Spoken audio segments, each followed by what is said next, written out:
Hi viewers, இன்றைக்கி என்ன செய்ய போகிறோம்னு பார்த்தா சிக்கன் குழம்பு தான் செய்ய போகிறோம். அதுக்கு தேவையானது பார்த்தீங்கன்னா தக்காளி, வெங்காயம், கரம் மசாலா, இஞ்சி பூண்டு விழுது, கொஞ்சம் உப்பு, நம்ம பட்டை, லவங்கம், அந்த நம்ம செட்டு வரும்ல, சோம்பு, கசகசா எல்லாம் சேர்ந்து ஒரு செட்டு வரும், அது ஒரு செட்டு எடுத்துக்கங்க. அது கூட பார்த்திங்கன்னா தேங்காய் வந்து அரைச்சி அதையும் வச்சுக்கோங்க. இப்போ பார்த்திங்கன்னா இப்போ ஸ்டவ் வந்து கேஸ் ஸ்டவ் வந்து கொளுத்திட்டு அது மேலே கடாய் வச்சு கொஞ்சம் எண்ணெய் ஊற்றி தேவையான அளவுக்கு எண்ணெய் ஊற்றிங்க. எண்ணெய் ஊற்றியாச்சு. உங்களுக்கு எவ்வளோ எண்ணெய் தேவையோ அதுக்கேற்ற மாதிரி ஊற்றிங்க. அதில் பார்த்திங்கன்னா இப்போது நம்ம அந்த பட்டை, கிராம்பு, ஏலக்காய் அதெல்லாம் இருக்குல்ல, அது ஒரு செட்டு வரும், அப்படியே 5 ரூபா பேக்கிங்கில் இருக்கும். அது வாங்கி போட்டுடுங்க. அது நல்லா வதங்கின உடனே நம்ம வெங்காயம் கொட்டிக்கலாம். வெங்காயம் அரிஞ்சு வச்சு பொடி பொடியாக அரிஞ்சு வச்சுங்க. வெங்காயம் வதங்கின உடனே கொஞ்சம் நேரம் ஆகும். வெங்காயம் வதக்கி நான் பொன்னிறமாக ஆன உடனே தக்காளியை கொட்டி அது கூட வதக்கணும். பார்த்திங்கன்னா இந்த வெங்காயம் பார்த்திங்கன்னா நல்லா பொன்னிறமாக ஆகும். நான் இப்போ வந்து ஸ்பீடாக வச்சுருக்கேன் ஆக்சுவலாக, அந்த டைமுக்குள்ளே முடிக்கணுன்றதுக்காக. இப்போ பார்த்திங்கன்னா வெங்காயம் வந்து உங்களுக்கு பொன்னிறமானதும் இந்த தக்காளியை போட்டுட்டு நல்லா தக்காளி வதங்கின உடனே நம்ம இஞ்சி பூண்டு விழுதியும் சேர்த்துக்கிட்டு நல்லா வந்து கலரி விடுங்க. அந்த எண்ணெயிலே வந்து அது வந்து நல்லா வதங்கும். பார்த்திங்கன்னா உங்களுக்கே தெரியும். அது பாருங்கள் எப்படி நல்லா வதங்கியிருக்கு பாருங்கள் தக்காளி, வெங்காயம்லாம். நான் உடனே என்ன பண்ணிட்டேன்னா கூட சாப்பாடு வைக்கணுன்றதுக்காக சாப்பாடையும் அந்த எலக்ட்ரிக் ஸ்டவ்வில் வச்சுட்டேன். அது சாப்பாடு ஒரு சைடு வெந்துட்டுருக்கும், ஒன்றும் பிரச்சனை இல்லை.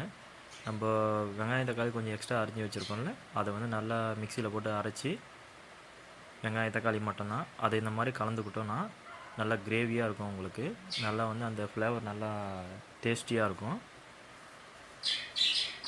பார்த்தீங்கன்னா உங்களுக்கே தெரியும் எப்படி இருக்குது பாருங்கள். அதுக்கு தேவையான வந்து உப்பு வந்து ஆட் பண்ணிக்கிட்டு பாருங்கள் எவ்வளோ எப்படி சூப்பராக இருக்குது பாருங்கள். இந்த மாதிரி நல்லா வர வரைக்கும் வந்து நல்லா கொதிக்க வச்சுட்டு இன்னும் பார்த்திங்கன்னா நல்லா கலர் வரும் உங்களுக்கு. அந்த எண்ணெய்லாம் வந்து இன்னும் கொதிக்கும் போது நல்லா மேலே வந்து தெரியும் உங்களுக்கு அந்த டிஷ்ஷோட ஃப்ளேவர்ன்ற பாருங்கள், அந்த கலர் உங்களுக்கு தெரியும். சரிங்களா? இந்த மாதிரி நல்லா கலந்து விடுங்க, இல்லைன்னா அடி பிடிச்சிரும். பாருங்கள் எப்படி சூப்பராக வெந்துருச்சு பாருங்கள். இப்போ பார்த்திங்கன்னா கரம் மசாலா, ஆச்சி சிக்கன் மசாலா, நம்ம வீட்டில் வச்சுருக்க ஒரு மிளகாத்தூள், சரிங்களா, அது மூணுத்தையும் ஆட் பண்ணிவிட்டு நல்லா கலந்து விடுங்க. இப்போ பார்த்தீங்கன்னா உங்களுக்கு தெரியும் நல்லா கலந்தவொடனே எவ்வளோ திக்காகிடுச்சு பாருங்கள். நல்லா கலரும் எப்படி சூப்பராக இருக்குது பாருங்கள். இந்த மாதிரி வீட்டில் செய்யும்போது நம்மளுக்கு நல்லாயிருக்கும். ஆக்சுவலாக ஒன்றும் இல்லைங்க, இது வந்து பார்த்திங்கன்னா நம்ம காரக்குழம்புலாம் எப்படி செய்வோம் அந்த மாதிரி ஒரு இதில் நம்ம பட்டை லவங்கம் இதில் எக்ஸ்ட்ரா ஆட் பண்ணியிருக்கோம். இப்போ அடி பிடிச்சிடக்கூடாதுன்றதுக்காக நான் வந்து தண்ணி ஊற்றிருக்கேன்.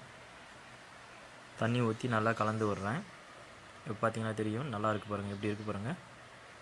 ஒரு கிரேவி பதத்தில் ப்ளஸ் குழம்பு பதத்தில் ரெண்டுத்துலேயும் இருக்குது பாருங்கள். நான் ஃப்ரெஷ்ஷாக வந்து சிக்கனை வாங்கிட்டு வந்து மஞ்சத்தூள் போட்டு நல்லா மஞ்சத்தூள் உப்பு போட்டு நல்லா கழுவிருக்கேன். அந்த மஞ்சத்தூள் உப்பு போட்டு கழுவும் போது வந்து ரொம்ப நல்லது. அந்த மாதிரி கழுவிட்டு அதுக்கப்புறம் வந்து கொஞ்சம் மஞ்சத்தூள் உப்பு போட்டு திருப்பி கலக்கிட்டு நல்லா ஊற வச்சுட்டு அதுலேயே அதுக்கப்புறம் நான் இதில் எடுத்து குழம்புல எடுத்து போட்டிருக்கேன். போட்டு நல்லா வெந்துடுச்சு பாருங்கள் இப்போது ஓரளவுக்கு. இதுக்கப்புறம் வந்து கொத்தமல்லி, கருவேப்பிலை கொஞ்சம் போட்டிருக்கிறேன். கொத்தமல்லி தான் போட்டிருக்கேன், கருவேப்பிலை கொஞ்சமாக தான் போட்டிருக்கேன். கூட சேர்த்து புதினா போட்டிருக்கேன். புதினா வந்து நல்லா ஃப்ளேவர் கொடுக்கும். கொத்தமல்லி அதோட செம்ம டேஸ்ட்டு கொடுக்கும். நம்ம கொத்தமல்லி இல்லாமல் செஞ்சோன்னா ஒரு மாதிரி இருக்கும், கொத்தமல்லி போட்டு செஞ்சால் அதோட வந்து ரொம்ப அருமையாக இருக்கும். வீட்டில் செஞ்சு பாருங்கள். அது பாருங்கள் எப்படி சூப்பராக இருக்குது பாருங்கள். இந்த மாதிரி உங்கள் வீட்டில் செஞ்சு பாருங்கள், நல்லா டேஸ்ட்டாக இருக்குங்க. நானே வந்து டேஸ்ட் பார்த்தேன், ஆனால் வந்து டிஸ்பிளேயில் காட்டல உங்களுக்கு. டேஸ்ட் பண்ணதில் நல்லா இருந்தது.